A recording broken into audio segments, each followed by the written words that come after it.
여러분 안녕하세요. 곽수산의 정치 라이브 오늘도 출발해 보도록 하겠습니다. 대단히 고맙습니다. 자, 진짜 주말에 애간장을 많이 녹였습니다. 그리고 많은 분들이 정말 고생을 많이 하셨고 그 결과 다행히 여러분들이 그리고 우리가 다 같이 원했던 대로 윤석열의 탄핵 소추안이 가결이 됐습니다. 일단은 손을 떼게는 만들었습니다만 끝이 아닙니다. 이놈 이거 잡혀 들어가고 그리고 확실하게 벌 받는 거를 봐야 제대로 잠을 잘 수 있을 것 같은 느낌이 듭니다. 다시 한번 여러분들 너무나 고생 많으셨고 근데 그 와중에 지금 저희가 방송을 조금 일찍 들어갔는데 그 이유가 지금 불안해하시는 분들이 많이 계세요. 채팅으로 형식이가 주심이란다 뭐 이런 걸 올리시는데 형식이가 누군지 하고 저도 막 찾아봤는데 그거더군요. 그거 저희가 잠시 후에 자세히 또 다뤄볼 예정입니다. 그래서 오늘 정치 라이브 함께 하실 두 분 만나보도록 하겠습니다. 한겨레 21의 김한 기자님 어서 오시고요. 네, 안녕하세요. 고맙습니다. 그리고 이분의 활약이 전천후 계속되고 있습니다. 진짜 저도 같은 선원이 그 배에 타고 싶습니다. 우리 박선원 의원님 모십니다.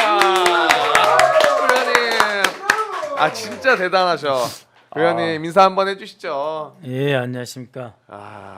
진짜 어렵습니다. 그러니까 의원님. 반란의 두 종류가 있는데 반란의 두 종류. 쿠데타에 친이 쿠데타와 반란 쿠데타가 있어요. 네.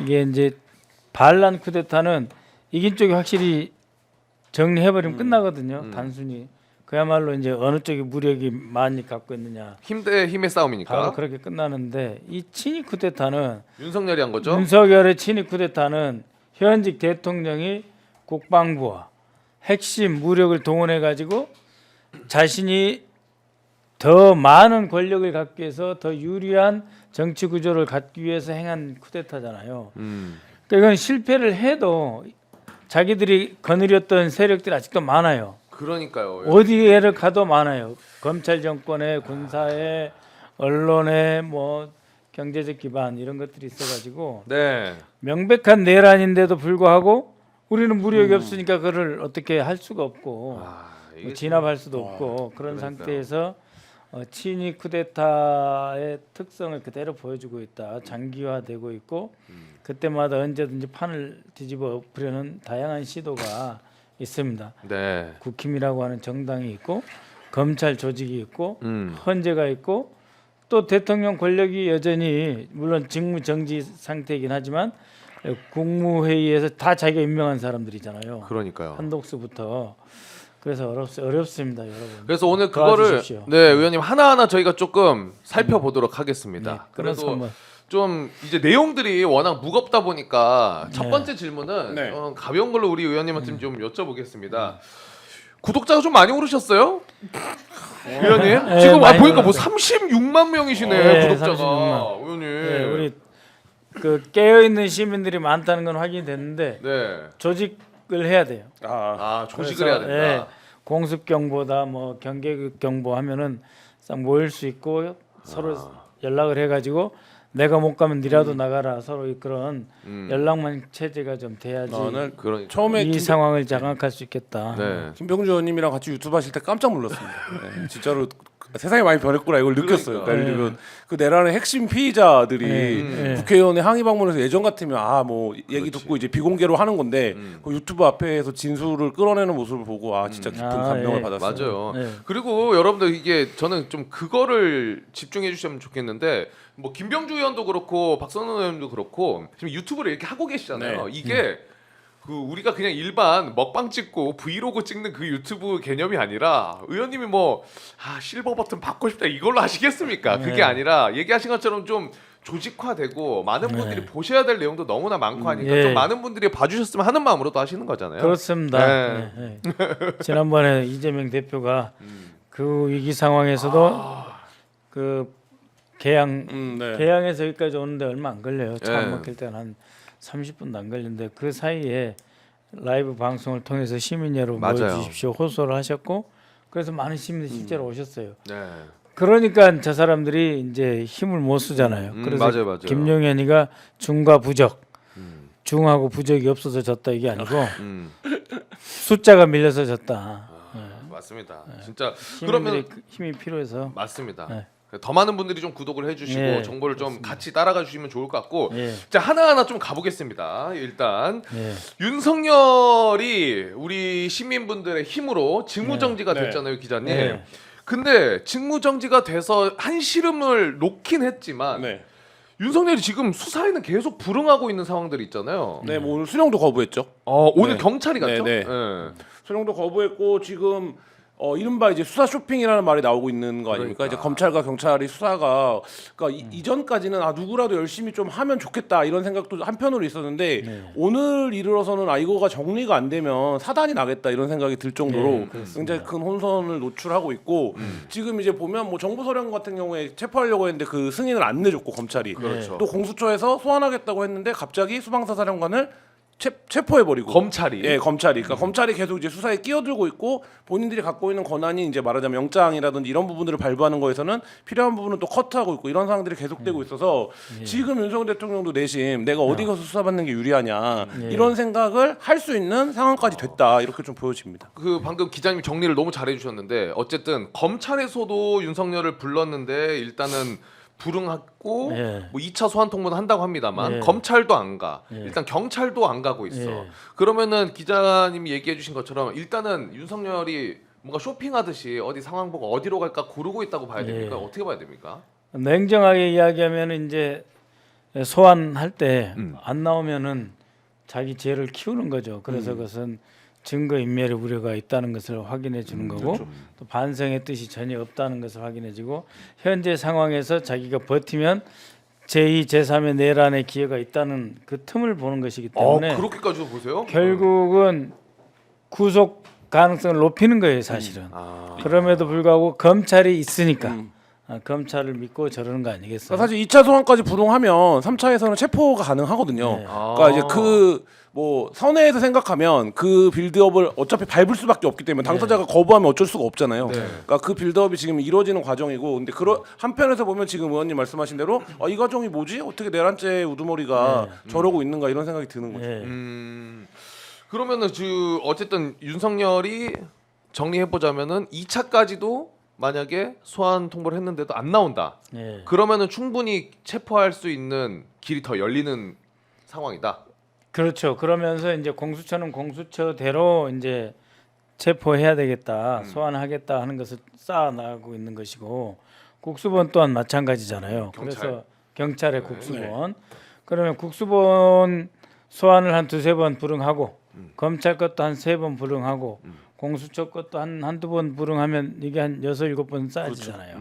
그러면은 결국은 본인에게 불리하게 될 것입니다. 지금 이제 쇼핑하다가 막판에 그래도 검찰이 그렇게 갈 가능성이 높긴 하지만 그러고 나서 이제 검찰한테 수사 협조할 테니까 구속은 하지 말아달라 뭐 이렇게 이제 거래를 하려고 그러겠죠. 네가 나 구속하면 안 돼 이렇게 이제 끌고 가려고 할 텐데 어쨌든 지금 제일 중요한 거는 내란 사건에 대한 1차적인 수사 권한이 국수본에 있고 경찰에 있고 경찰에 있고 그다음에 이것을 계속 이제 전체적으로 공조본부를 만들었을 뿐만 아니라 결국 법상으로 최종적으로 가장 형식이긴 하지만 분명히 그 공수처가 가장 막강한 권한을 갖고 있잖아요. 검찰이 수사하는 것도 가져오라고 지휘할 수 있으니까. 맞아요. 그래서 이 상황이 조금 더 가면 결국은 공수처가 나서는 상황으로 갈 수밖에 없을 겁니다. 공수처가 나선 상황을 네. 볼수 없다. 근데 지금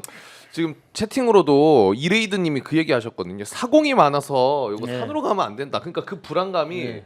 뭐 경찰, 검찰, 공수처, 뭐 공조본부 만들었다고는 하지만은 또 따로따로 뭔가 하는 것 같기도 하니까 불안감이 좀 있으신 지금 것 같아요. 어쨌든 그렇죠. 국정의 운영은 국회가 갖고 있는 거기 때문에 네. 국회가 뭐 이번 주 주중에라도 이 문제에 대해서 좀 정리를 하는 게 필요한 과정이라는 생각이 들어요. 왜냐하면 이게 사실 복잡해 보이지만 검찰이 합류하면 되는 거거든요. 그러니까 경찰 공수처에 수사본부에 검찰이 합류하면 되는 건데 그걸 안 해요. 예, 그걸 안 하고 있는 상황이기 때문에 이제 그 부분을 어떻게 통제할 거냐 이거에 대한 논의가 좀 필요한 것 그렇죠. 같습니다. 처음 당하는 상황이고 그러다 보면은 이제 검찰이 앞으로는 이제 기소청, 공소청으로 갈 수밖에 없을 겁니다. 그러니까 나중에 이제 그러한 선례를 안 만들려고 그러는 거죠. 아 네? 내가 공수처하고 내가 국수본하고 놀아 서초동을 떠나서 그러다가 우리 간다. 이제 이런 거죠. 오히려. 이제 그러면서 이제 그 보이지 않는 효과라고 하는 것은 결국 서로 경쟁해가지고 실적을 쌓아야 되거든요. 네.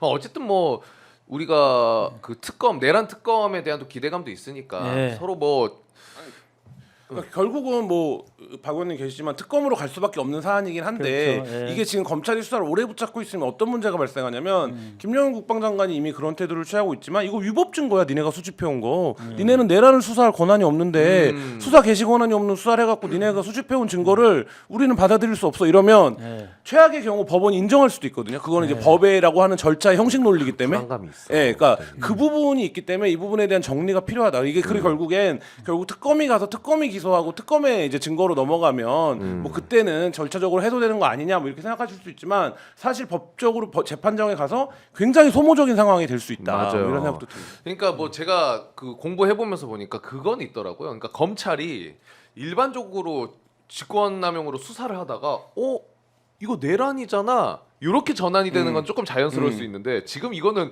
모두가 내란인 걸 알고 있는데 예. 이상하게 그 수사권이 없는데도 내란을 들고 가서 직권남용으로 엮어가지고 하는 거니까. 그래서 이제 제일 우려하는 게 방금 말씀하신 대로 기소를 했는데 그게 수사권이 없는 자가 수사를 했다 해가지고 이제 각하될지도 모른다 하는 점을 제일 두려워하고 있는 거 아닙니까? 그래서 이제 빨리 일단은 공수처로 일단 모아놓고 네. 수사 인력을 이제 투입하는 거는 네. 거기서 공조본을 확대 강화하는 쪽으로 가야 되고 그것을 종합적으로. 특검으로 어느 정도 전체적으로 모아지면 특검으로 가는 게 가장 바람직하다 하는 거고. 네. 저는 그리고 한 가지만 더 말씀드리고 싶은 게 김영현 뭐요? 국방장관이 진짜 모렴치한 게 그 본인이 자진 출석한 거 아닙니까 검찰로? 검찰로 그렇죠. 네, 그러니까 본인도 알고 있었어요. 검찰이 이거를 내라는 수사를 할 권한이 없다라는 거. 그리고 지금 수사를 받았습니다. 그렇죠. 근데 본인 뜻대로 안 됐는지 어땠는지 모르겠지만 영장 청구가 됐어요. 네. 그리고 본인 그 과정에서 심사도 포기했습니다. 국민들에게 송구하다고.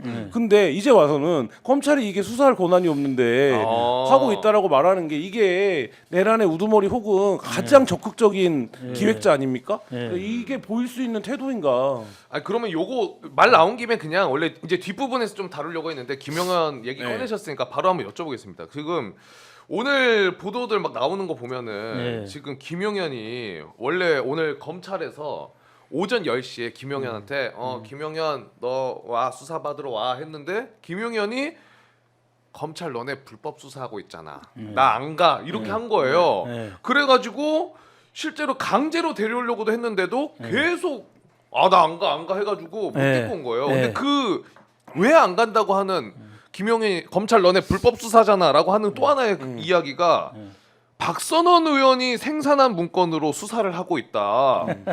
특정 정당의 정치적 수사 도구로 전락했다 검찰. 네. 이 내용으로 지금 주장을 한다는 거. 그 순서대로 제가 정리를 해드릴게요. 어떻게 보십니까? 어떻게 된 10시에 나와라 하는 것을 거부하는 건 이제 검찰청이 조사받으러 나오는 걸 거부하는 거니까 출정 거부. 김용현이 김용은이 출정 거부를 하면서 뭐 이렇게 교도관들이 가서 끌고 나오려 그러면은 그 문에 꽉 잡고 나 안 나갈 거야 막 버티기도 하고. 옛날에 제 친구 어떤 놈은 저기 뭐야 그 퐁퐁 그 감옥에 가면은 이제 식기 자기가 씻어야 되거든요. 세제. 세제. 그 퐁퐁 맛있는 놈도 있었어요. 옛날에는 제 친구 아 안 나가려고 나 죽어버릴 거야. 무서운 이야기를 너무 웃으면서 진짜 계엄의 시대. 아니 저 전두환 때. 전두환 예, 때. 그래가지고 네네네. 저기 뭐야 병사 그 안에 조그만 병원 있어 양호실 같은 거 네. 그리 끌려가가지고 이제 배에다가 호수 집어 넣어가지고 물 부어가지고 배 씻어내고 네, 너무 그렇게 무서운 하면서 이야기인데요. 안 나간다고 그랬는데 네. 나 진짜 아니 토요일날 저녁인가 갑자기 제 아는 분이 전화 오셔가지고 아니 김영현 변호사들이 박 의원 고발했대. 그래서 무슨 소리야? 지가 뭘 나를 고발해? 해서 찾아봤어요. 네. 봤더니 제가 그 체크리스트를 쫙 써줬고 제가 써준 체크리스트대로 검찰이 자기를 수사를 한다는 거예요. 이거는 정치적인 중립성을 깼을 뿐만 아니라 왜 이런 짓을 하냐 네. 막 그래요. 그래서 참 검찰이 내 지위를 받는 살다. 아니 근데 고발했어요 김용현이? 내가 김용현이 고발 안 했고 김용현도 나를 고발 안 했는데요. 안 했는데. 그래서 이제 우리 팀한테 다 모아가 야쟤 왜 저러는 거 같냐 그랬더니 저희가 그동안 보도 자료를 한 35 종류의 보도 자료를 계속 뿌렸어요. 네. 그러니까 아마 검찰이든 경찰이든 전부 이 사람들이 보도 자료 1호부터 해고 이걸 다 모아놓은 것 같아요. 검찰이 검찰이 네. 근데 검찰만 모아놓겠어요. 모르니까 경찰도 모아서 쓰고 뭐 국수본이든 뭐 공수처 다 저희가 낸 그걸 쓰면은 그게 이제 보도가 되잖아요. 네. 그 보도된 걸 다 모아가지고 수사를 하려면 힘들잖아요. 그렇죠. 그러니까 아마도 추측한데 우리 방에서 나간 보도 자료를 네. 시간 순서로 다 모아가지고 이제 확인하는 거. 당신들 이렇게 했어, 이렇게 했어 그런 거 아닌가. 아 근데 그걸 보고 그걸 당하는 사람 입장에서는 뭐 질문서보다도 제가 저희 방에서 낸 보도 자료가 보도 자료가 이만큼 쌓여 있으니까 그걸로 물어보니까 이거 사실이냐 아니냐 사실이냐 아니냐 그때 도망갈 데는 없고 저희는 다 제보에 기초해서 사실 확인하고 보도 자료 냈거든요. 그러니까 도망갈 데는 없어요. 그게 갑자기 열이 받는 거죠 이제. 아 저것 때문에 내가 계엄령도 성공 못했는데 감옥에 와서까지 응? 내가 이렇게 고통을 받아야 되나 했고 이제. 아니 근데 얼마나 이 김용현이 좀 어이가 없냐면은 아까 기자님이 얘기해 네. 주신 것처럼 지발로 검찰로 들어간 거잖아요. 근데 그건 경찰에 안 끌려가려고.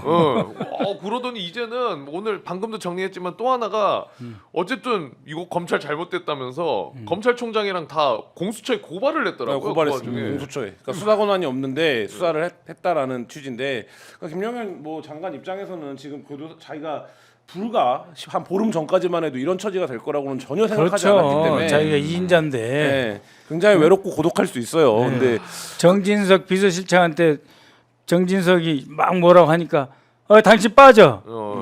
뭐해 얘 지금 걸리적거리니까 그런 식으로 말했다는 거예요. 계엄 전에 네, 계엄 이제 막 이제 하려고 선포하려고 할 때 그 국무회의 네, 막 국무회의 하려고 할 하기 전에 때 12월 3일 날 밤에.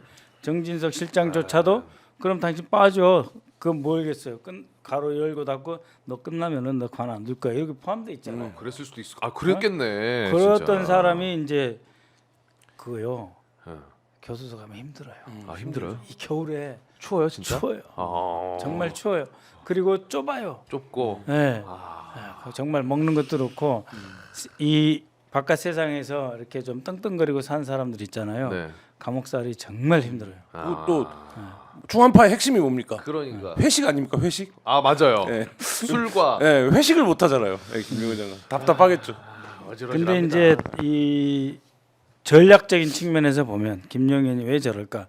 처음에는 이렇게 들이미는 자료와 증거에 대해서 자기가 답변을 하다가 가만히 생각하니까 이거 아닌 것 같다. 왜냐면은 내 밑에 있는 그 사령관들이 다 안 부를 수도 있잖아요. 아 그러니까 나는 불었는데 여인형이나 이런 애들이 안 불었을 수도 있잖아요. 그러면은 박선원이 그 보도 자료보다는 사령관들을 조사한 거 그걸로 취조받는 게 더 낫겠다. 그렇지 않아요? 그러니까. 왜냐면 그건 한번 걸러진 거니까 지들도 살려고. 그렇죠. 그러니까 그걸로 조사를 받으려면 어때요? 시간을 끌어야지. 아 그 진술 조서가 다 정리돼 가지고 김용현한테 들이댈 때까지 시간을 끌어야 되니까 이거 박선원이 보도 자료한테 당하는 것보다 자기 식구들 부하들한테서 올라온 조금 이렇게 필터링 됐다 그러죠. 여과된 걸러진 걸로 보고 자식 이렇게 욕 죄송합니다. 이 친구가 이렇게 했네. 아유 똑똑하게 진술 잘했나. 그럼 그쪽으로 맞춰가야지.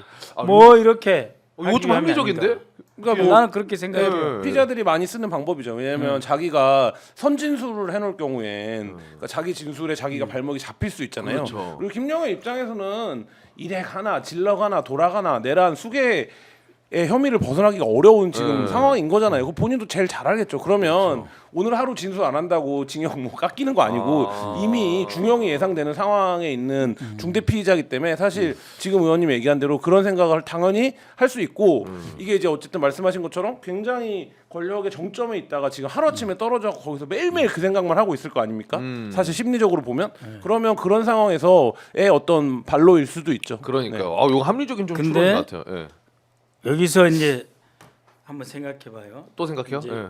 아니 늘 우린 생각. 늘 우린 생각해야 돼. 오늘 같이 늘 생각하고 분석을 해야 돼요. 여러분 네? 생각 같이 해봐요. 그러니까 한번 봐봐요, 여러분. 여러분 자, 자 윤석열이가 전화해가지고 사령관한테 막 전화했다 그러잖아요. 아, 한 명 한 명 맞아요. 한- 끌어내라. 그럼 뭐 저기 뭐 특전사령관도 2번 이상 전화 받았다고 그렇죠. 그래. 뭐 저기 뭐야 소방사령관도 전화 2번 받았다고 그래. 그리고 뭐야 저기 여인영이는 뭐 수도 없이 전화 많이 받았고. 조지호 청장도 전화 받고. 그 조지호 청장도 막 전화 받았잖아요. 그러면은 내가 살짝 빠져 있으면, 예? 그게 살짝 빠져 있으면 결국 윤석열이가 다 시켰네. 그러면은 어떻게 돼요? 지금 윤석열이하고 김용현이가 같은 내란 수괴인데, 네. 공동 정범인데 네. 그게 아니고 저기 대빵은 이제 윤석열이고요. 나는 사실 가운데 조금 한 거밖에 없고 지가 직접 한 거니까 나는 별거 아니에요. 나는 그 저기 윤석열이 하도 뭐 한번 엎고 싶다 그래갖고 살짝 거들어준 것밖에 없어요. 그런 자기 보호 본능 그렇죠. 도 있고. 근데 그렇게 하면 이제 윤석열이가 가는 거지. 그렇죠. 뭐 그거는 자연스럽게 지금 김용현 타고 가는 국방장관이 그 소위 말해서 입고된 이후에 되게 버라이어티해요. 뭐 자살 시도를 했다는 얘기도 그게 나왔었고. 그러니까는 네. 가만히 보면은 옥중투쟁하는 것 같죠. 그렇지 않다 이거지. 자기 살려고 별 발악을 다 하고 있거든. 그런데 뭐 그러나 이미 어이 이 사람아 엎으려고 했으면 그냥 한 목숨 버리고 끝내. 그렇지. 그냥 재판 받고 사형 받고 앞으로 한 200년 동안은 더 이상 쿠데타 하는 사람 안 나오게 그렇죠. 귀감을 보여. 뭘 그래 한 사나이. 안타깝네요. 네? 김용현 장관이 교도소에서 이걸 볼 수가 없어. 아니 저 네. 말해주는 사람 있을 네. 거예요. 그 네. 교도관이 가서 말해줄 수도 있어요. 오늘 박선혜 봤는데, 어이 장관 그러래. 그 사람이 뭐 한 번 죽지 2번 죽고 그렇게 하지 뭐 이럴 수도 그러니까 있잖아요. 시원합니다. 그러면 이제 하나하나 또 하나 여쭤보고 싶은 게 아이씨 나 이러다가 이놈들 또 엎으면 나 죽는데. 아니 왜 그 막아주셔야 그럴 리 없게만 또 해주셔야 아 되는 갑자기 거 아닙니까, 후회되네. 의원님. 아이고 참. 의원님이 겁먹으면 우린 더 무섭죠. 그렇지. 예, 의원님이 막아주셔야죠. 다 같이 해가지고. 자 어쨌든 지금 의원님이 이 윤석열 내란 진상조사단 간사로도 활동 중이시고 지금 민주당에서는 12.3 내란 진상규명을 위한 제보센터도 열려 있습니다. 예. 뭐 번호 한번 다시 말씀드리자면 02785-1203으로 제보를 하실 수가 있는데 실제로도 제보가 많이 들어오고 있습니까? 매일매일 어때요? 크게 두 종류. 두 종류로 들어와요. 근데 제보가? 이제 대다수는 어떤 거냐면은 우리 동네에 헬기가 떴어요.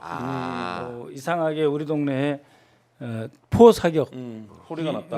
소리가 큰데 옛날보다 정말 대규모로 하는 것 같아요. 북한 자극하려고 그런 거 아닐까요? 이런 분도 있고 요즘에 요즘에 네. 탱크가 움직여요. 뭐 해가지고 이 군부대 주변에 부대 이동을 우리가 감시하는 거의 감시할 수 있어요. 네, 그런 거는 이제 긍정적이고 그렇죠. 하나의 그 종류 네, 있고 또 아무래도 하나는 이제 시민들이 제보를 하시다 보니까 저희 실제로 가담했던 사람들은 조금 이쪽으로는 안 와요. 그러니까 이제 우리 그 국방위 의원님들 계시고 그래서 그 각 의원님들이 갖고 있는 자기의 네트워크나 이쪽 있잖아요. 그쪽으로 이제 좀 질이 높은 제보가 많이 들어오는 편이고 이 제보 센터는 역시 일반 시민들이 이 제2, 제3의 이런 그 불손한 움직임을 감시하는 일종의 모니터링 제보 센터의 기능이 모니터링 센터로 살짝 바뀌는 점이 근데 있어요. 그것도 굉장히 또 그거 의미가 중요해. 중요한 게 아주 저 고마워요. 웬만한 군부대 이동은 다 제보가 되고 있는 거 아니에요 지금? 뭐 쐈다, 뭐 아니면 헬기 떴다 싶으면 네, 뭐 세대가 지나갔다, 뭐 갑자기 안 다니던 헬기가 6대 봤다, 뭐 많아요. 맞아. 근데 이게 중요한 게 왜냐면 아직까지 윤석열이 아예 끝나기 전까지는 진짜 긴장을 하고 있어야 되는 또 상황이긴 하니까 네. 의미가 있다고 생각이 들고 근데 그 다양한 제보 중에 네. 우리 의원님이 또 이야기하신 정말 충격적인 제보가 바로 이번 내란 사건에서 민간에서 기획자가 하나 더 있다 그러면서 전 정보사령관인 노상원 노상원 아니에요? 노상원. 네. 노상원 정보사령관을 이야기를 하셨어요. 네. 그 내용들 혹시 기자님 좀 소개를 해주실 수가 있습니까? 네. 그러니까 이게 이제 어떻게 된 거냐의 부분에서 전 정보사령관이었던 노상원이 김용현 장관과 12월 3일 새벽에도 만나고 12월 4일 내란 사태가 종결되는 시점에도 통화를 했고 뭐 이런 거고 이분이 지금 이제 계엄령 포고문 초안을 만든 게 아니냐. 그러니까 김용현 장관은 본인이 초고를 만들고 그걸 이제 대통령이 고쳤다 이렇게 얘기를 했잖아요. 네. 근데 이제 그 부분에서 초고를 작성한 사람 중에 하나가 아니냐. 이 얘기는 뭐냐면 사전 단계에서 논의에 깊이 들어와 있었던 사람이 아니냐 이런 주장이겠죠. 그러니까 이분이 그 김영환 국방장관의 절친한 육사 후배고 이 부분과 포함해서 이제 이게 그 이른바 이제 정보사 오비들의 동원 뭐 이런 부분에도 관여가 되어 있는 거 아니냐 지금 이런 의혹을 박 의원님이 제기를 했고 이제 그 부분에 대해서 확인 중에 있고 근데 이분이 이름이 나오자마자 그 다음날 긴급 체포가 됐어요. 그러니까요. 네. 그래서 이 사람이 어떤 사람이냐면은 아주 좋게 말해서 아주 머리가 좋고 잘 돌아가고 그다음에 이 자기에게 유리한 힘 있는 쪽을 자기가 잘 타서 그 흐름으로 가기도 하고 또 자기가 그 경호처 차장 군사관리관 원스타밖에 아닌데도 불구하고 그 박근혜 청와대 때 경호실 차장하면서 자기 위에는 박흥렬이라고 참모총장 출신이 있었어요. 그 밑에서 막 2스타, 3스타를 쥐고 흔들 정도로 머리도 좋으면서 권력을 행사해 보던 사람이에요.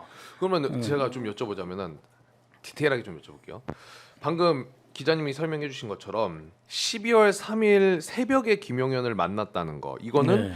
이제 계엄 전에 날이 지나서 12월 3일 새벽을 얘기하시는 거고 그리고 내란이 그러니까 그 이 계엄이 철회되기 전 윤석열이 지통실에 있다가 네. 나갔고 네. 계엄을 철회하기 전에 김용현이 이 노상원과 또 통화를 했다. 요 내용을 얘기를 하신 건데 네. 일단 요 내용 자체는 좀 어느 정도 팩트 체크가 됐다고 봐도 됩니까? 확실하다고 볼 수 있는 거예요? 뭐 이 정도면은 굉장히 신뢰도가 높은 그런 정도의 제보였고. 첩보다 이렇게 보고 있습니다. 그렇게 한번 생각해 보세요. 이제 밤새 12월 1일부터 새벽까지 밤새 김용현이 뭘 했겠어요? 자 내일부터 다시 한번 짚고 항상 워 게임 전쟁 게임 그 시뮬레이션 하듯이 짚을 거 다 짚었고 이제 오늘은 편안히 자고 내일 일어나서 한번 정말 세상을 엎어버리라 딱 하고 있고 그러면서 이제 자기 TF한테 이제 지시를 해놨을 거 아니에요 이거저거 그래가지고 자네는 내일 와가지고 오늘 밤새 한번 점검한 거 나한테 한번 보고해봐. 그래서 이제 새벽에 올라갔을 거다. 그 한남동이에요. 여기는 한남동 그 장관 공관에 이제 들어갔다. 그러면은 새벽에 들어간다는 거는 매우 이례적이잖아요. 네? 그렇죠. 그래서 자주 왔다 갔다 했다고 노상원이 생각할 수밖에 없어요. 왜냐하면은 이 사람 원래 김용현하고 엄청 친해요. 원래도 네. 선후배 사이죠. 네, 38기고 3년 후배 41기. 예, 그리고 뭐 김용현이가 상호나 하는 그런 관계라고 하고, 지가 그 박근혜 때 그 경호실 차장 할 때 이제 경호실 처장으로 들어온 김용현이한테 상당히 많은 것을 이제 정보도 가르쳐주고 경호실에서 이런 식으로 권력을 행사한다는 여러 가지 가르쳐주지 않았겠어요? 그러고 이자는 이제 그 조연천이하고도 상당히 가깝고 그 전 기무사령관 조연천이 갖고 그런 일단 인맥을 알으셔야 되고 그 다음에 이제 아까 이 사람 머리 좋다 그랬잖아요. 김용현은 야전 작전 통해 가지고 비교적 머리가 단순해. 김용현은 단순해. 단순해. 성질만 안 되고. 단순해. 그러니까 이 음모가 내지는 좋게 이야기하면 전략가, 나쁘게 이야기하는 음모가 아니면 구체적으로 작전 계획과 실행을 잘 짜는 하나의 참모가 필요한 거예요. 그 사람이 브레인이 바로 필요했다. 그 사람이 바로 이제 이 노상원이다 이런 거고. 그래서 이제 다시 한번 이제 쭉 보고를 했을 거 아니에요. 오늘 몇 시부터 뭐 하고 뭐 대통령하고는 저녁 8시에 뭐 보고하고 그 전에 관제에 올라가서 식사 좀 같이 하고 마지막 뭘 점검하고 사령관들 뭐 하고 이런 거 쫙 같이 점검하고 좋다 이대로 뭐 하자 뭐 이러고 나가지 않았겠어요? 소설 쓰는 거예요 이거는. 네, 내피셜이에요. 네. 네. 내피셜. 네, 그렇게 해서 오후에 이제 김용현이는 이제 윤석열이한테 이제 보고하고 이대로 갑니다. 하고 윤석열이는 그 한덕수한테 8시 20분에 연락을 해서 우리 계엄 간다. 이렇게 하고 조지호하고 또 서울청장 불러가지고 자 이대로 가는 거야. 10군데 확보해. 하고 이 사람 잡어. 그리고 병력은 이렇게 동원해. 니도 검거 좀 하고 알았지? 그런 거 아니에요? 그 타임라인 정리되네. 근데 그 하나 여쭤보고 싶은 거는 계엄이 해제되기 전에 네. 윤석열이 지통실에서 나가고 네. 김용현이 노상원이랑 통화를 또 했는데 네. 그 내용이 네. 추가 계획을 실행을 하자. 2차 계획을 실행을 하자. 작전을 이미 실행. 준비된 작전인데 네. 이게 밀려가지고 못한 그런 작전이 있었던 거죠. 그래서 이제 아마도 이제 추가 작전 하자고 하는 쪽은 이제 노상원이었을 거예요. 아 오히려 그게 카드가 있는데 왜 다 안 쓰냐? 그게 지금 알려진 것 따르면 오늘 이제 나온 얘기지만 3시 정도에 34명이 용산으로 출발했다 버스를 타고 국군 지휘권 그 대령급 이상 장교들이 그게 하나가 있고 7공수 13공수가 출동을 준비했다 요것도 있었잖아요. 그거는 그러니까 공수부대는 네. 이쪽 전공이 아니에요. 아 네, 이 노상원이 전공은 정보 정보사. 정보 쪽 정보사도 했고 뭐 정보학교장도 했고 777 사령관도 했고 해가지고 정보계통에서는 아주 굉장히 그 잔뼈가 굵은 사람이고 문상호가 정보사령관인데 50기란 말이에요. 네. 이 사람 41기예요. 9기갑이죠. 그럼 실례지만 학번이 얼마예요? 전 공공입니다. 00이요? 네. 난 82야. 아니, 거의 뭐. 18년 차이 나네. 네, 네. 네. 아이고 여기는 저는 태어난 게 9입니다. 1, 1학번. 너무 젊은 세상에 와서 그런구나. 어쨌든 네. 어쨌든 9년 차이면은 육사에서 학번으로 9년은 차도 뭐, 9년이 엄청 네. 크잖아요. 대선배네 대선배. 네. 노상원이. 그래서 노상원이 그러니까 시키는 대로 거의 하는 문상호는 문상호는 왜냐하면 문상호를 끌어준 게 이 노상원이었기 때문에 그 박근혜 청와대에 안보실로 끌어당겨준 사람이 바로 이 노상원이었다고. 근데 정보사 관련해서 주목을 하는 이유 중에 하나가 지금 이제 존재가 드러나지 않은 판교에 있었다는 한 30명의 요원이 뭐를 기획했던 거냐. 그렇죠. 뭐 그 부분이잖아요. 근데 그거는 좀 어떻게 보고 계신가요? 그러니까 이제 저도 이에 대해서 첩보가 있었고 네. 부승찬 의원도 어디서 들은 게 있고 네. 그 다음에 김병주 의원도 이게 들은 게 있어요. 그렇게 다 질문하는 각도가 조금씩 달라요. 네. 그래서 저 같은 경우에는 너와 저기 그 전날 저기 속초에서 이 HID 부대라고 하는 7명을 데리고 와가지고 그 근처에 판교 근처에 대기시켰고 그게 체포조고 그 외에 별도의 감청조가 있었지 이제 이렇게 물어볼 때는 다 부인을 하면서 자기들은 감청조가 없다 이렇게 이야기를 했고 문상호가 또 그 부승찬이 이야기할 때 내가 HID 해봐서 아는데 착 이렇게 하면서 그 사람들의 임무가 체포조냐 그건 아니다. 그렇죠. 그렇게 얘기했어요. 체포조가 아니다. 그다음 내가 물어봤을 때 감청조는 없다. 그럼 애들 뭐해요 도대체? 그러니까 그다음에 니들 저 전투 투입될 때 연민군 복장 입고 가지. 그럼 아니라고 그랬어야 되거든. 근데 탁 찔린 거야. 그래서 아니라고 말을 못한 거예요. 그러니까 적어도 자 30명 인민군 복장 체포조가 아닌데 뭔가 작전을 위해 대기 중에 있었던 건 자기가 다 인정한 거야 자기가. 그렇죠. 예? 그 암살조냐 그러면 아니라 그래야 되는데 가만히 있었어요. 또 저기 누가 저기 김병주 의원이 물었을 때 네. 그러면은 판교에 왔던 그 한 30명이라고 하는 그 중에서 오비도 있었고 그러니까 이미 전역한 사람도 있었고 현역도 있었고 그 속초에서 내려온 그 HID 그 북파 공작원도 있었고 이들의 임무가 체포도 아니고 감청도 아니고 암살이냐 했더니 인정 안 하고 그러니까요. 부인 안 하고 암살조냐 했더니 부인을 안 하고 그러면은 대체로 다 이제 한 덩어리는 나왔어요. 예.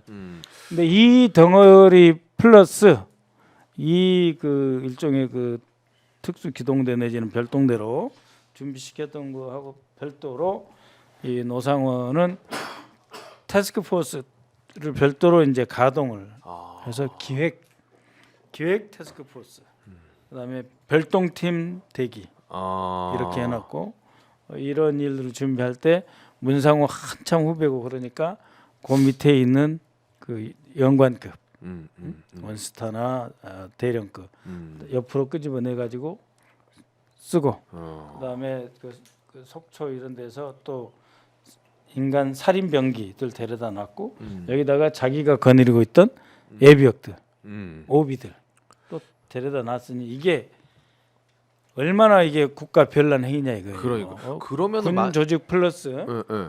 사조직 플러스 다 동원해 가지고 한 건데 이게 군형법 제5조에 나와 있는 거 그대로예요. 반란 즉 작당하여 작당하여라고 돼 있어요. 작당하여 법에 작당하여 병기를 동원해서 반란을 일으키는 행위. 수개는 사형 이렇게 돼 있거든요. 그래서 그런지 사조직해서 용연파라 뭐 용연파다 이러면서 JTBC 보도가 오늘 저녁에도 있더라고요.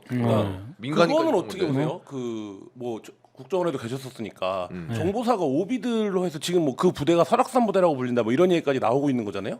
그러니까 이 오비들 그러니까 이게 사실 우리가 드라마나 영화에서 보는 용병 부대인 거잖아요. 말하자면. 그러니까 이거는 어떻게 이들이 이제 용병 말하자면 아니고 그냥 어쨌든 그 북파 공작원으로 지금 나와 있는데 한 가지 아쉬운 거는 우리 민주당이 보안을 깨고 이런 거 아니에요. 지금 이 일을 벌리는 이자들이 이 그 쿠데타 세력들이 반란하고 국가 변란을 하는 과정에서 불법적으로 가장 그 숨겨져야 될 부분까지 다 동원함으로써 이제 이게 드러나는데 본인들이 등장을 한 거잖아요 이번 그렇죠. 반란을 통해서. 노상원이가 이러면 안 되죠. 그러니까 국가 어쨌든 이른바 뭐 블랙이라고 불리는 요원들을 포함한 부대의 최고 책임자였던 양반인데 이 양반이 그 말하자면 자기의 네트워크랑 이거를 이용해서 국가 반란을 기도하는데 합류하고 그거에 적극적으로 지금 그렇죠. 기획에 참여한 거잖아요. 김용년 휘하해서 네. 다 이제 참여하고 있는 것이죠. 아 그래서 사실 지난번에 국회에 이제 김어준 씨가 나와가지고 한 내용이 있잖아요. 네. 그게 이제 막 들었을 때는 설마 저러고까지 있을까 싶은데 이후에 나오는 정보들을 보면은 그게 마냥 소설 같진 않다라는 그 좀 두려움이 좀 있거든요. 왜냐면은 이 인원들이 왜 동원이 됐으며 노상원이 계획한 2차 작전은 무엇일까라는 생각도 들고 그리고 본인들이 인정을 한 것처럼 이 사람들은 체포를 위한 인원들도 아니고 그렇죠. 체포조는 벌써 707 특임대 있지. 그렇죠. 체포할 수 있는 일공수 있지. 응? 수방사 군사경찰 특임대 있지. 책임제도. 응? 거기다가 그 저 방첩사 또 한 60명 그렇죠. 준비하고 있었지. 그 체포조 많아요. 할 수 있는 네. 부대는 그렇죠. 네. 그리고 체포조가 더 필요했다면 거기서 인원을 차출하는 게 맞죠, 사실. 아니 거기 들어가 국회에 들어와 있는 사람들이 체포를 하는 그렇죠. 거지. 갑자기 이 사람들은 체포 못 하는데 한 1시간 거리 이상 떨어져 있는 사람들이 와가지고 체포할 할 수가 없죠. 필요가 있겠어요. 그러니까 이제 김어준 씨가 말하는 그런 어떻게 보면 참 무시무시한 너무 얘기죠. 무시무시한 이야기고 사실이라면. 또 하나는 너무 있을 수도 없는 그런 게 뭔가 이렇게 조각조각 맞춰져가는 느낌을 받을 수밖에 없는 거예요. 그게 무서운 거예요. 근데 이게 현실적으로 봤을 때 사실 얘기하신 것처럼 민주당에서 뭔가 기밀을 밝혀내는 것도 아니고 본인들이 이제 세상에 등장을 해버려서 나와 있는 거니까. 그렇죠. 그래서 궁금한 게 이런 특히나 HID를 뭐 전역했거나 이런 사람들이 민간인이 돼서도 활동을 할 수는 있다고 봐야 되는 거예요? 그러니까 그 부분과 관련해서 이제 뭐 그러면 두 가지가 확인이 돼야 되는데 이게 한 가지 말씀드리면 언론 입장에서 취재하기가 굉장히 어려워요. 그러니까 사실 비밀이라? 그러니까 저도 뭐 15년 넘게 기자를 했지만 네. 사실 이렇게까지 군을 취재한 수가 없어요. 그러니까 지금 이제 국가 반란사 근데 그러다 보니까 저희가 이제 네트워크도 없고 언론들이 이게 이제 접근도 어렵고 뭐 이런 상황인데 두 가지가 언론 기자 입장에서는 궁금하죠. 하나는 이거를 그러면 운영하는 어떤 체계가 있어야 되잖아요. 그러니까 어쨌든 있다면 오비들을 관리하고 예를 들면 뭐 훈련도 필요할 거고 이게 있어야 할 거고 두 번째는 재원이 있어야 되거든요. 그러니까 이거 어쨌든 이들한테 뭐 프로젝트별로 돈을 지급하더라도 어쨌든 돈을 줘야 되니까 돈을 이게 줘야지. 간단한 일이 아닐 거잖아요. 네. 금액도. 그럼 이 두 가지가 있어야 되는데 사실 이 부분에 대한 먼저 확인이 좀 필요한 상황이죠. 여기에 정보사 예산이 들어가나? 그러니까 지금 보면 특활비나 뭐 이런 부분으로 하면 뭐 할 수 있을 것 같은데 그것도 사실 규명된 적은 없기 때문에 근데 공교롭게도 올해 제가 이제 국정감사 때 내용들을 쭉 찾아보니까 네. 이 보안사, 그러니까 정보사 특활비가 굉장히 늘었더라고요. 늘었어요? 신청을 한 게. 그러니까 그게 이제 국방위에서도 아마 좀 이렇게 논란이 됐던 것 같은데, 근데 어쨌든 특활비가 굉장히 늘었고, 그리고 지금 또 한 가지 주목할 부분은 김어준 씨 폭로에서 뭐 앞에 아직 확인이 안 된 내용들도 있지만 그 뒤에 내용 중에 이런 게 있지 않습니까? 김건희 여사가 이 오비들하고 통화를 했다라는 얘기가 있어요. 거기서 오비가 첫 등장했어요, 사실. 그러면 결국엔 김건희 여사 정도 되는 위치에 있는 권력의 최고 정점에 있는 VIP들은 이 존재를 알고 있는 것인가? 뭐 이런 생각도 들잖아요. 그러면 알고 있었다면 이런 사람들이 있다는 걸 아니까 이걸 활용해서 뭔가 해보려고 했던 것인가? 정확히. 뭐 이런 생각이 드니까 사실 그 부분들은 다 지금 규명이 필요한 대목들이죠. 기자님 사랑해요. 아니 진짜 근데 너무 그렇게 정말. 되면 이거는 정말 살벌한 거예요. 왜냐면은 그 윤석열이가 하나 실토했잖아요. 자기는 자기 아내 핸드폰 안 보는데 자기 아내는 내 핸드폰 갖고 문자질한다. 밤새 막 엎드려가지고 문자질한다. 맞아요. 그러면은 오비하고 김건희하고 막 통화했을 때 윤석열한테 아유 오빠 내가 알아서 할게. 뭘 어떻게 하는데 아 그런 건 내가 맡겨. 그래서 왜 그때 오빠 그러다 보면 대통령 자격 없는 거야 이렇게 그렇게 주고 그게 이제 김용현이 뒤로 딱 타고 가고 야 이건 정말 엽기 중에 엽기인데. 엽기 중에 엽기죠. 아 진짜 좀 나가 주세요. 네, 나가주세요. 못 살겠어요. 당신들 좀 나가줘. 근데 이게 조금 무서운 또 하나의 포인트가 뭐가 있냐면은 의원님이 이제 얘기를 하셨지만 정보사 오비들로부터 민주당 의원들이 협박 문자도 받고 있다 이런 이야기를 하셨어요. 그거는 그러니까 내용을 다 당연히 얘기 못 하시고 공개도 안 되지만은 좀 그 수위 자체가 아니야. 근데 나 살벌합니까? 자꾸 이 말 안 하려고 그러는데 오늘은 안 왔어요. 오늘은 오늘은 안 왔어요. 오늘은 어제 아침까지 왔어. 어제 아침까지 그러니까 좀 자주 와요? 아니, 많이 와요? 아니 하루에 3개, 2개, 1개, 2개 뭐 이렇게 오다가 이 노상원이가 잡혀서 그런지 안 오더라고. 아 약간 수위가 셉니까? 수지가 센데 보통은 너 죽여버려 이렇게 오잖아요. 네, 근데 이거는 뭐 말이 길어. 뭐 국가안보를 생각하는 네 어쩌고 저쩌고가 뭐 이렇게 누구 이름을 거론하고 이러면 안 되고 네가 뭐 어쩌고 저쩌고 한참 길어. 가만히 읽어보면 그래서 너를 언젠가는 죽이겠다. 당장 죽이겠다가 아니고 언젠가는요 또 언젠가 넌 죽는다 이렇게 돼 있어갖고 굉장히 겁이 나요 나도. 아씨 답장은 안 하시고 의원님. 답장 한 번 하려다가 괜히 자극하면 또 괜히 너 그럴 줄 알았다 이거 또 이렇게 하면은 긁어 부스럼 될까봐 일단 이렇게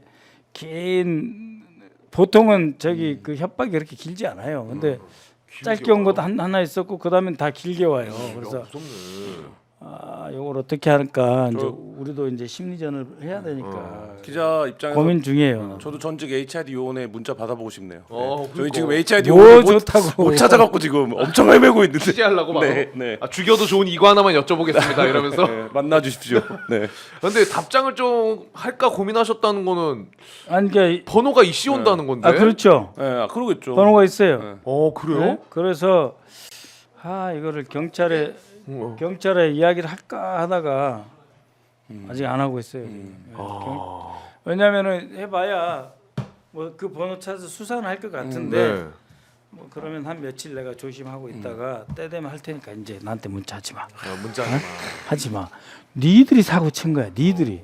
그래 너 분명히 나보다 어릴 거야. 왜냐면은 나이 또 어릴 거야. 왜냐면은 노상원이가 나하고 동갑 그 41기면은 나하고 비슷하거든. 그러니까 나 타지 마. 니들 나보다 다 어려요. 당신도 인생이 창창하고 애들하고 안 먹고 살 길 있으니까. 오비고 나발이고. 그만해. 그만해. 인생 선배다 이놈들아. 나 니들하고 싸울 생각 없어. 나를 적으로 만들지 마. 네, 알겠습니다.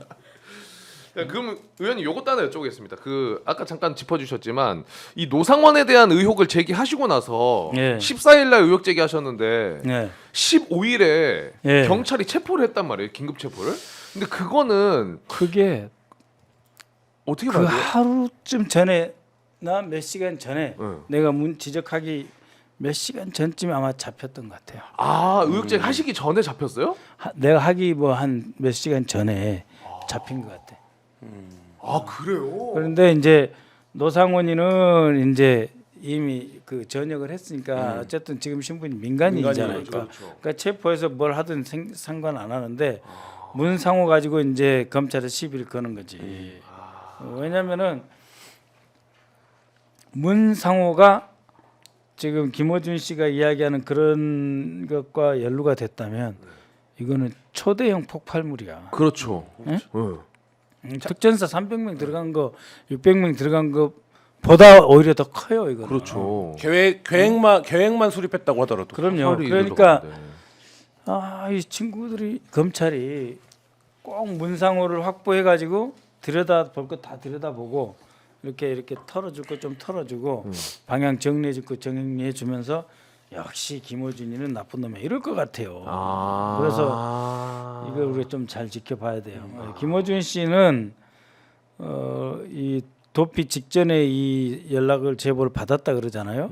그럼 그때는 자기는 뭔지 아무것도 모르는 거예요. 그냥 빨리 피신해라 그러면서 한동훈이 뭐 사살 안 된다, 너하고 누구 잡아다가 도중에 어떻게 안 된다, 뭐 이런 이야기를 들었는데 자기는 뭐 네 잡으러 간다 그 말밖에 생각이 안 나고 나머지는 이제 받아 적었을 거 아니에요. 네네네. 그러다가 이제 돌아와서 정신 좀 차리고. 챙겨서 지금 이야기를 하는 거거든요. 그러니까 이거를 이제 first hand information이라고 그래갖고 누가 손 안 대고 오염이 안 된 첫 번째 정보로서의 김어준 씨 말은 가치가 있는 거예요. 가치가 있다. 네, 아니, 근데 정보로서의 가치가 있는 거예요. 그러니까 근데 그냥 자기가 그런 말 지어내지는 못하거든. 맞아. 너 되게 구체적이었고, 근데 이게 조금 또 하나 연결되는 포인트 중에 요 이슈가 있었어요. 이제 미국 예. 하원 의원, 브래드 셔먼 의원이 뭐 이야기를 이제 라디오에서 네. 한 거잖아요. 근데 여기 과정이 조금 있는데 계엄이 나오고 12월 4일 날 브래드 셔먼 의원이 14선인가 15선인가 그랬잖아요. 그 민주당에서 15선. 예, 아시아 태평양 쪽 문제를 제일 오래 한 거고 이제 그게 풀어서 그냥 얘기하면 한국 문제를 가장 오래 담당한 하원원 중에 한 명인데 여기가 12월 4일 날 개인 성명을 먼저 냈습니다. 12월 4일 날. 예, 근데 그때는 워낙 이제 우리가 이슈가 많고 상황이 다급할 때니까 예, 미국 하원 의원의 성명에 별로 주목을 하지 않았어요. 그러니까 이분이 6일 후에 MBC랑 JTBC한테 먼저 인터뷰 요청을 합니다. 내가 인터뷰를 좀 하고 싶다. 그래갖고 이제 JTBC 뉴스랑 MBC에 이제 라디오에 나가서 인터뷰를 한 내용인데 네. 핵심적인 내용은 그런 거죠. 그러니까 북한과 국지전 도발이 있을 수 있다라고 생각을 했다. 근데 우리는 그렇게 하더라도 그게 누가 일으키는 건지 알고 충분히 우리의 정보 라인을 통해서 파악할 수 있었다 이 얘기거든요. 그러니까 사실 근데 이게 김어준 씨의 폭로랑 물리면서 미국이 뭔가 이 상황에서 한국 정부가 계획된 도발, 그러니까 혹은 이제 대북과 관련된 어떤 계획된 도발, 아니면 국내에서 어떤 계획된 도발을 저지르려고 하는 시도를 미리 파악했던 거 아니냐 이렇게 지금 이제 의혹이 제기되고 있는 상황이죠. 근데 또 한편에서는 그 외교안보 우리나라에 있는 좀 전문가분들은 근데 뭐 셔먼이 그렇게 고급 정보를 접하고 그럴 수 있는 위치까지는 아니다 이런 반응들도 나오긴 하더라고요. 또 하원 의원이기도 하고 어떻게 그게 보십니까? 이제 싸구려 주장이죠. 싸구려 주장이다. 네, 예. 15선을 하고 음. 아태 소위 위원장도 했고 그다음 이 사람 경력을 쭉 보면은 교수도 했었고 그 다양한 분야에서 경력을 쌓으신 분이 안보 전문가예요. 이분이 안보 전문가예요. 괜히 어디 다른 거 하다가 뭐 아태 소위 위원장하고 이런 분이 아니에요. 그리고 이런 분이 이야기를 할 때는 나름대로 자기의 출처 근거를 갖고 이야기를 하는 거예요. 안 그러면 이 판에 안 끼어들어요. 그냥 한 소리는 아닐 것이다. 그냥 할 수가 없어요. 네. 이런 사람이 자기가 어떤 분명히 대상을 지적하고 이야기하는 거잖아요. 이 전쟁을 우발적으로 일으켜서 북한의 도발을 유도하려고 하는 세력이 누구겠어요? 우리가 할 수 있겠어요? 민주당이? 그렇죠. 누가 할 수 있어요? 누가 미국이 하겠어요? 미국이 할 거라면은 그 브래드 셔먼이 이야기하겠어요? 그렇지 않잖아요. 네. 그리고 북한이 할 것 같으면 북한을 겨냥해서 너 북한 하지 마. 김정은이 너 정신차 너 한국 혼란 틈을 타서 그러면 안 돼 이렇게 하면 되잖아요. 그렇죠. 그게 가장 많이 하는 일반적인 미국 의회 지도자들의 발언이잖아요. 우리는 한국 민주주의를 지지하고 있고 이건 평화적으로 해결될 테니까 외부 세력 특히 북한은 이상한 짓 할 생각하지 마, 돈도 끄지 마 이렇게 하는 게 일반적인 거예요. 그렇죠. 네. 자기도 이런 말 하고 싶었겠죠. 근데 그게 아니니까 훨씬 심각하니까 12월 4일 날 이야기를 한 거예요. 네. 근데 이제 그러면은 마지막으로 요거 관련해서는 하나만 더 여쭤보고 싶은 게 그 민주당이 이제 들어간 제보로 인민군복 관련된 제보가 또 이슈가 되고 있어요. 네. 그러니까 이제 부승찬 의원이 얘기하는 걸로는 계엄 3주 전에 네. 국내 업체가 네. 인민군 복장을 제작해가지고 실제로 이제 정보사에 납품을 했다. 요거는 확인을 했다라고 이야기를 통화 한 한번 해보세요, 빨리. 네? 아주 통과가 안 돼. 어디 갔어 이 예, 양반? 의원님이 보시기에는 어떻습니까? 실제로 어디까지 좀 팩트 체크가 된 거예요? 그러니까 두 가지겠죠. 실제로 훈련을 위해서 네, 그럴 뭐 수도 해진 있고. 옷을 네. 새로 맞춘 거일 수도 있고, 근데 계엄 3주 전에 미리 또 준비를 한 건가라는 또 의혹이 생길 수도 있는 볼 수도 거고. 있고. 지금 예. 또 뭐 규명이 필요한 만약에 이게 이제 사실일 네. 테니까 규명이 필요한 부분이죠. 한 두 군데, 그러니까 부승찬 의원이 하나의 이제 그 제보를 받은 그 맞고요. 뭐? 또 하나는 이 안보 쪽하고 별 상관이 없는 의원님이 제보를 받았어요. 그래서 그 의원님은 이제 저한테 이야기를 하셨어요.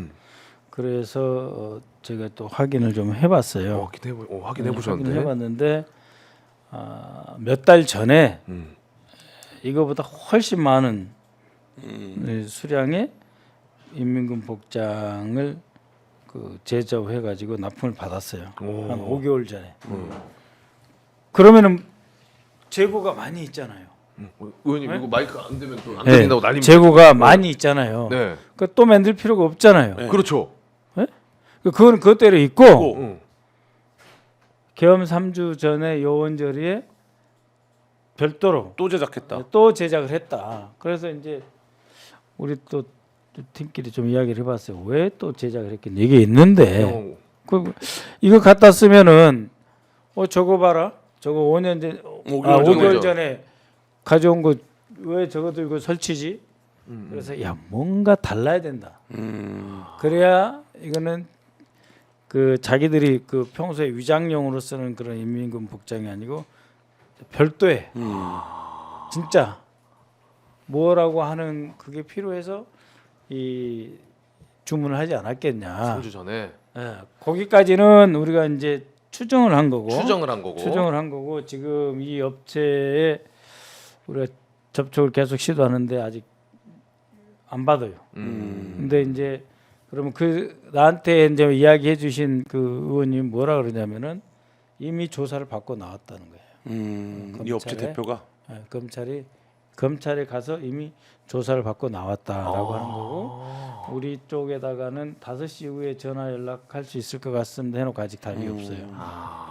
업체 대표가. 그러니까 벌써 이게 이제 복수로 나오고 있잖아요. 네. 여러 개가 나오고 있고 이러면은 이제 이 업체는 나름대로 유명한 업체예요. 이 여러 의류를 단체복을 제작해서 이제 파는 그런 의류 전문 업체인데 특히 이 군사 관련 이 의류를 많이 만들어 파는 업체이기 때문에 꽤 유명한 업체예요. 그래서 이미 이런 정도로 나왔으면은 아니라고 해야 돼요. 그렇죠. 뭐 우리 회사 망해먹을 일이냐 왜들 그러십니까?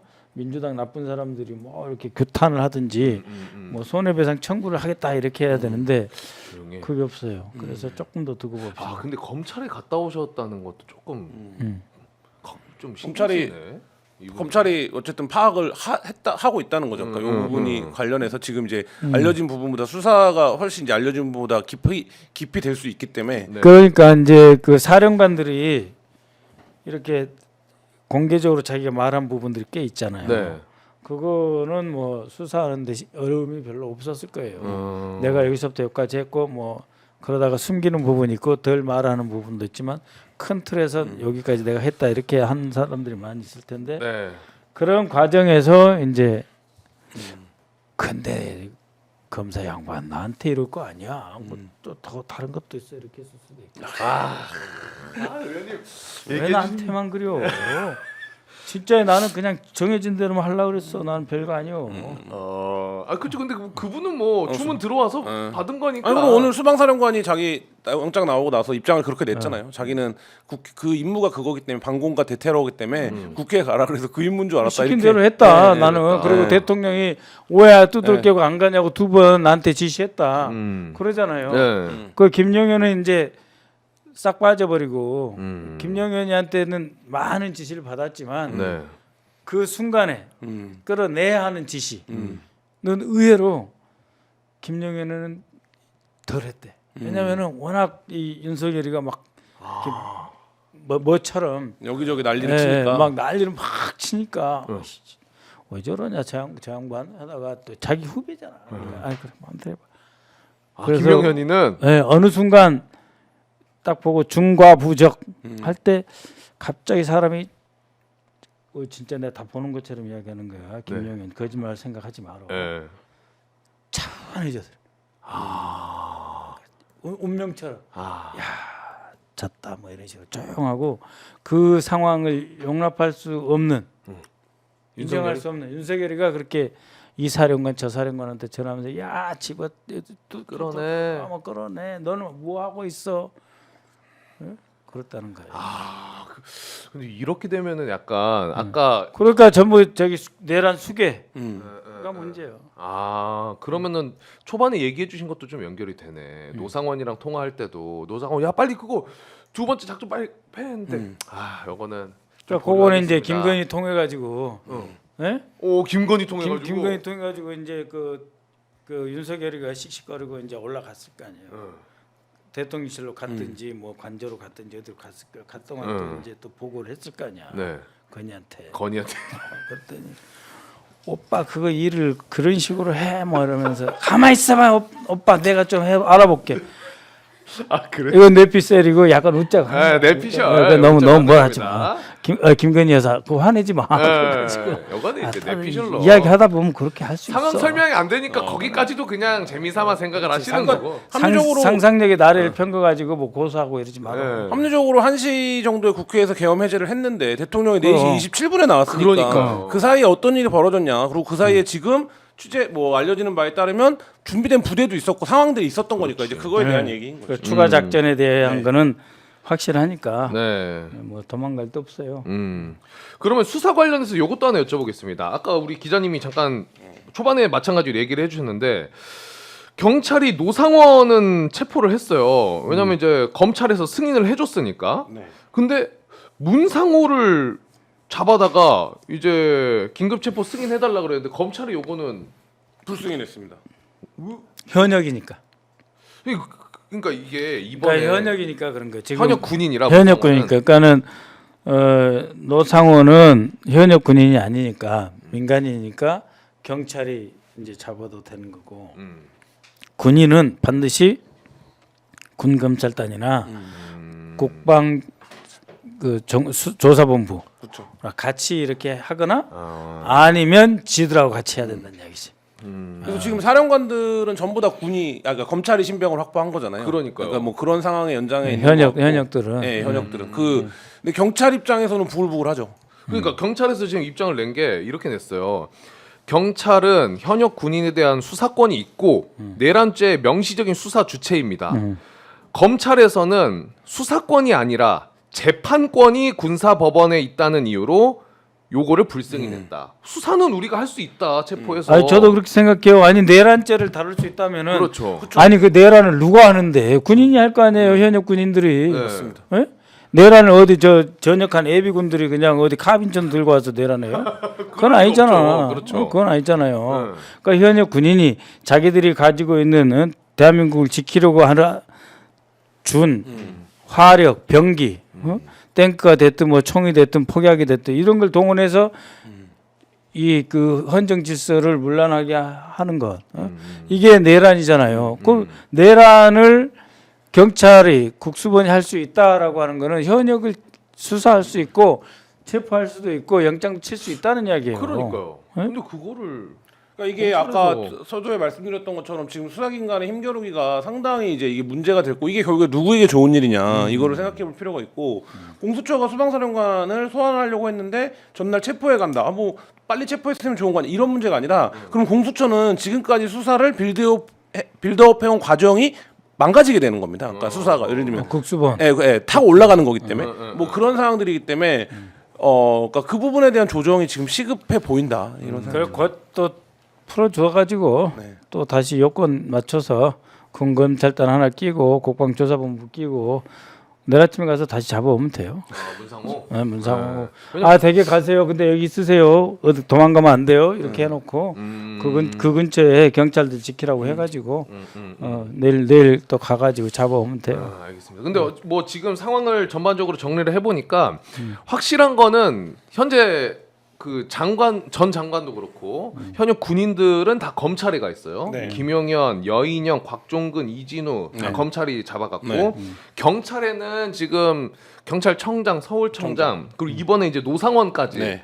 잡아간 거고 네. 그리고 자료들은 경찰에 좀 많은 것 같아. 음. 그렇지 않아요? 압수수색이나 이런 걸 통해 가지고. 아무래도 이제 국방조사본부하고 공조를 하고 있으니까요. 그러면 이제 어떤 장점이냐면 국방조사본부는 이제 이렇게 저인망으로 연관급 이하를 쫙 조사를 지금 상당히 하고 있어요. 그렇기 때문에 자료는 이 공조본부가 더 많다고 봐야 돼요. 자료는 공조본부에서 공조본부가 더 많고 이제 저 사령관들은 사실상 이미 자기들이 말로 해놓은 것들이 있잖아요. 진술이죠. 그런 것들이 있는데 그것을 이제 뒷받침하거나 그 진술이 틀렸다라고 하는 것을 입증할 수 있는 그러한 그 진술과 조사는 주로 이 조사본부나 이 그 국수본이 더 많이 확보하고 있다라고 하는 거예요. 그러니까 언뜻 보면 이제 위에 떠 있는 거 자기들이 걷어내 가지고 뭐 많이 가둬놓은 것 같지만은 그 수사의 실질 내용에 비춰 보면은 그 공수처,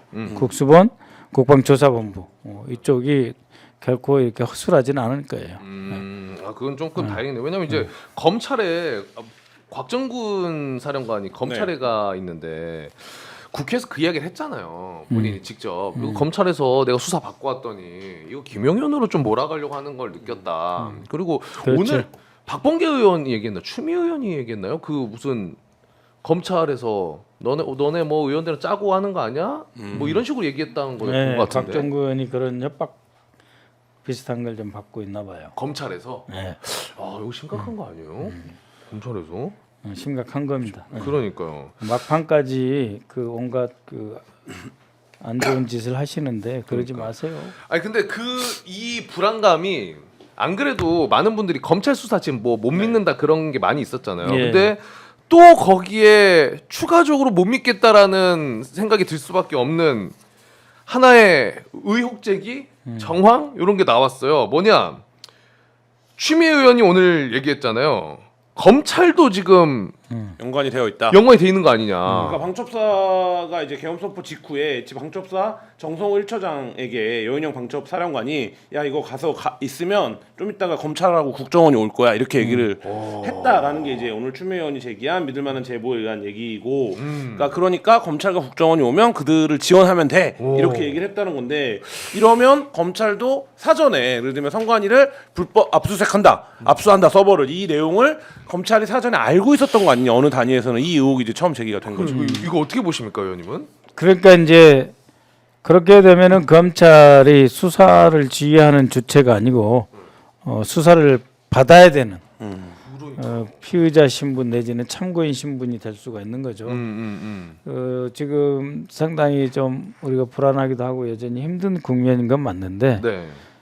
결국은 다 정해진 길로 가는 겁니다. 결국엔 정해진 윤석열이 길로. 내란을 일으켰고 그 결정적으로 이걸 뒤집을 수 없는 상황.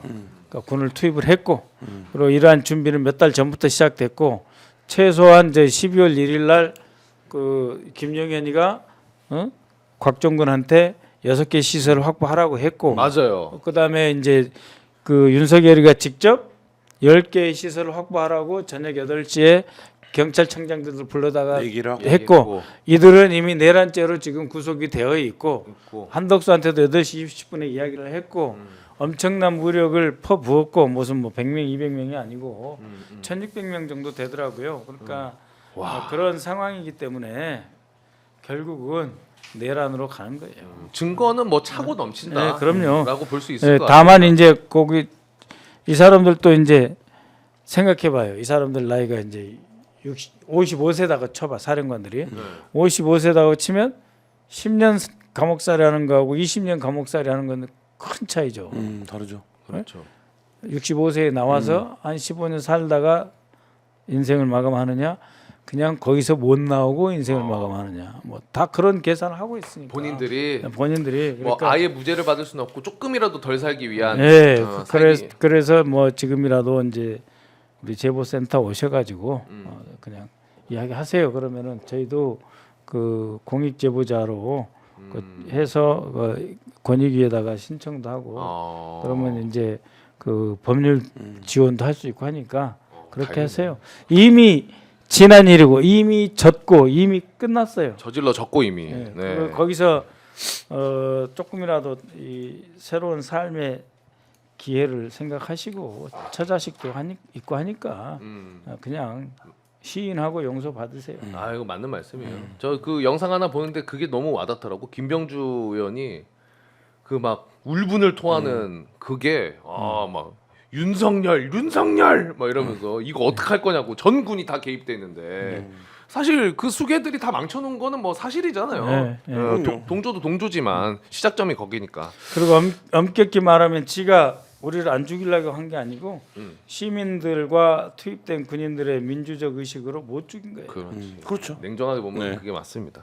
그러면 지금 의원님이 정리해주신 것처럼 증거는 차고 넘치고 네. 이제 조금이라도 덜 살기 위한 군인들의 발버둥이 이제 있는 건데 결국에는 내란 수계 윤석열은 절대 바뀔 수 있는 포인트가 하나도 없습니다. 오히려 더 강화가 되고 지금 있죠. 내란 선동 하잖아요. 계속. 그러니까 오히려 더 내란 선동하고 있는 와중인데 그 헌재에다가 또 꽃 쫙 갖다 놓는다고 하는데 그 누구더라? 누구 김건희 씨 숙모래나 어떤 데나 아 그래요? 누군지 모르겠는데 어쨌든 근데 결국에 탄핵 소추안이 가결이 됐기 때문에 이제 헌재를 우리가 네. 기다리고 있는 상황인데 지금은 6명이죠. 네. 헌법재판관이. 근데 민주당에서는 지금 9명 만들겠다는 거 아니에요? 국회 추천목 3개가 있기 때문에 네. 그걸 이제 빨리 진행하겠다는 거고 이게 뭐 전례가 없는 일이 아니기 때문에 직무대행 체제에서도 할 수 있고 오늘 헌재에서는 뭐 6인 체제여도 그 심리 변론 다 판단 다 가능하다는 일단 입장을 밝히긴 했으니까 할 수는 있다. 할 수 있고 근데 어쨌든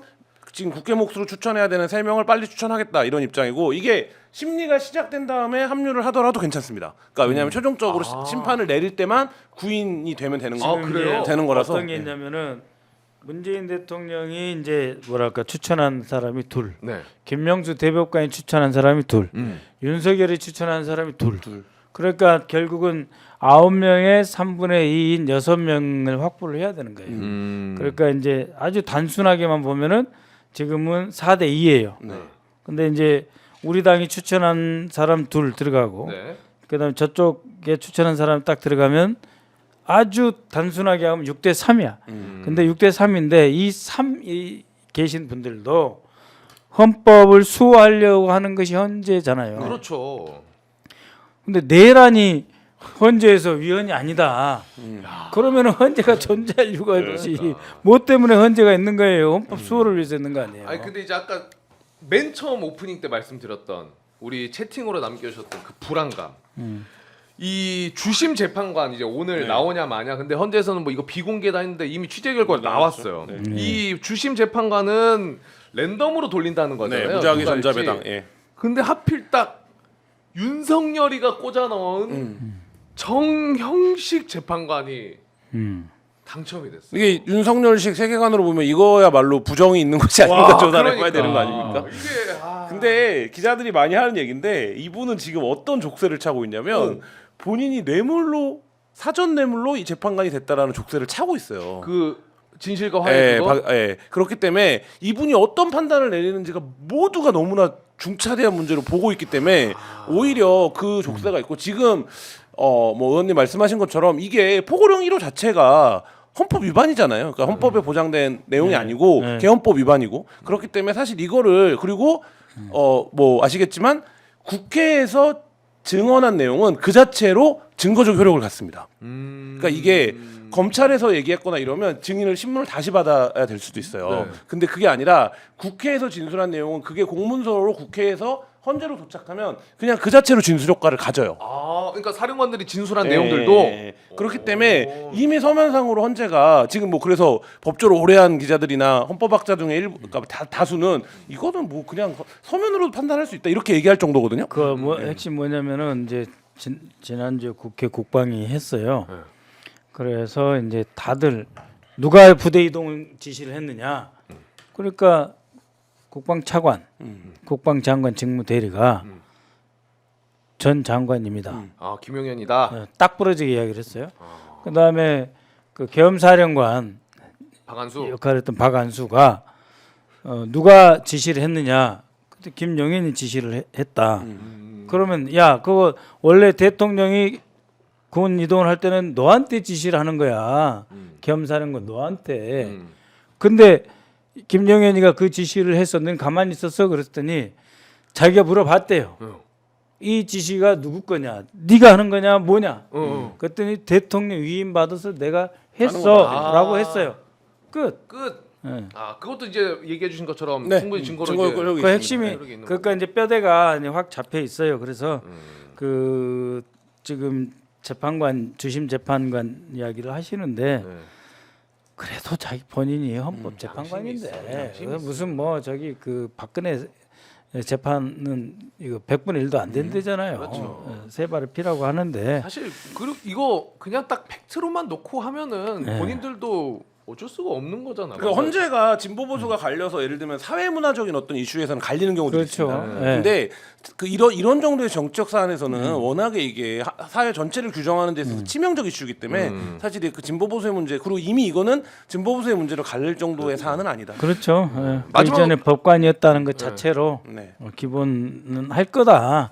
너무 정형식 그 주심 재판관에 대해서 물론 우리가 이제 지적은 해야지. 지적은 이렇게, 해야지만. 이렇게 하셔야 됩니다. 이게 그래야 되시지 않겠습니까? 하지만 인신 공격하거나 그럴 필요는 없다. 필요 없다. 대한민국 법관의 기본 소양과 자질을 그걸 존중할 필요가 있다고 봅니다. 짧게만 요거 하나 여쭤봐도 돼요? 그 지금 이제 3명을 더 채워가지고 9명 네. 만든다 그랬잖아요.